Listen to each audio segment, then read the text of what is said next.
International Women's Day originated from early 20th century movements for women's rights and has since evolved into a global day of recognition of women's social, economic, cultural, and political achievements while also advocating for gender equality.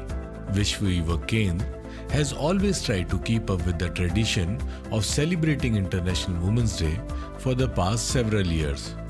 To ensure a wider reach of the audience and to sensitize a larger gathering, VYK celebrated International Women's Day 2024 as a national event on the theme Invest in Women, Accelerate Progress in Hybrid Mode to highlight the significance of investing in women and through them ensure entire communities can thrive.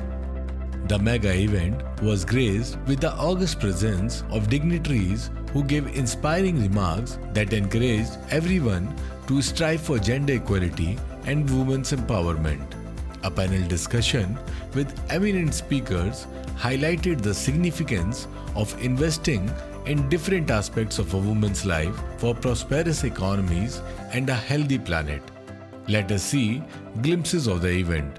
आप अगर इस धरती पर पैदा हुए हो तो आपके कोई अविभाज्य हक है, लेकिन ये जो ह्यूमन राइट्स हैं ये महिलाओं के लिए भी है और इसको जताने की ज़रूरत धीरे धीरे आगे चलते हुए हुई।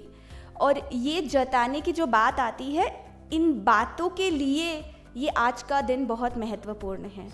मैं थोड़ा सा आपको पीछे लेके जाना चाहूँगी क्योंकि मैडम ने यूएन के बारे में बता दिया। आप जो लोग दिल्ली के, क्योंकि आप लोग सब दिल्ली के हैं, आपने गार्गी कॉलेज का नाम सुना। गार्गी कौन थी? मैत्री college.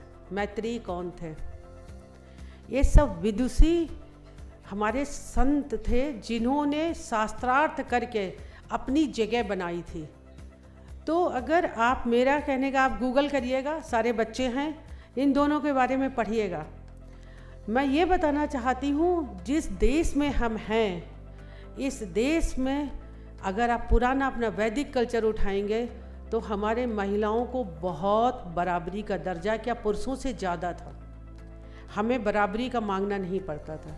Doctor Hansa Mehta freedom fighter थी, गांधी जी की डिसाइपल थी, शिष्या थी और खुद ही काफ़ी सक्षम महिला, जो महिलाओं के सशक्तिकरण के लिए बहुत ज़्यादा उन्होंने काम किया है।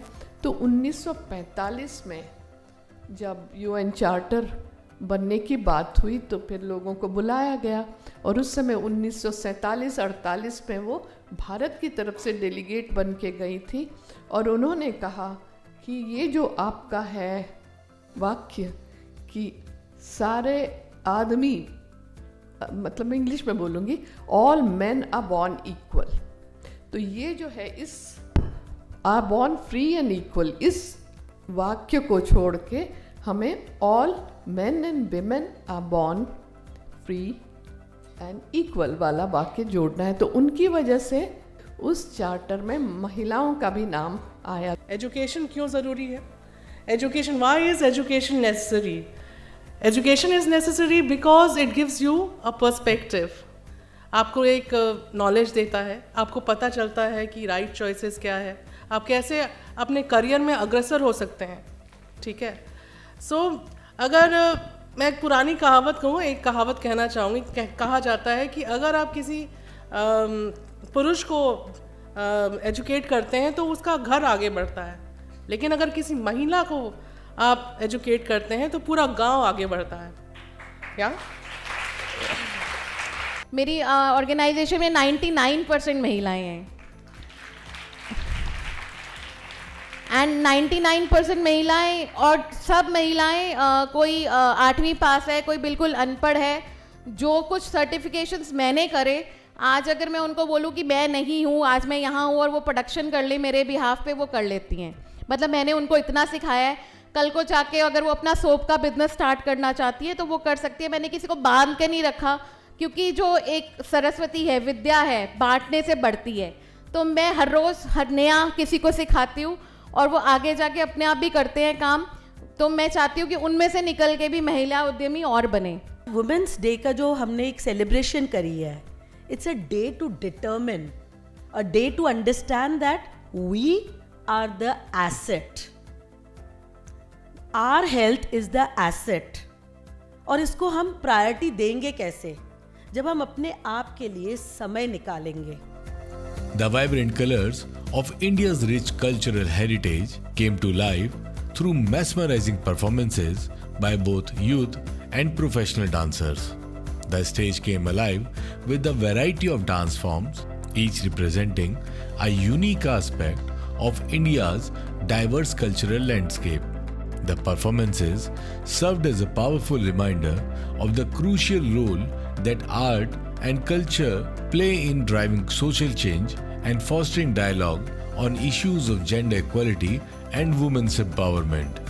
A nationwide campaign was also launched simultaneously, which ran successfully for the last 15 days. The field campaign was organized in collaboration with NGO partners and academic institutions, wherein various activities such as awareness generation programs like poster making, painting competitions, rallies, etc. were implemented. Together, 70 programs were organized with the support of 40 partners and nearly 20,000 participants across 15 states were directly reached and sensitized. VYK thanks its guests, speakers, NGO partners and participants who joined the event virtually and physically for their engagement and commitment to the cause of women's empowerment, which is truly inspiring. Let us carry forward the spirit of International Women's Day and continue our efforts to create a more inclusive, equitable, and empowered world for all. Wishing a happy International Women's Day.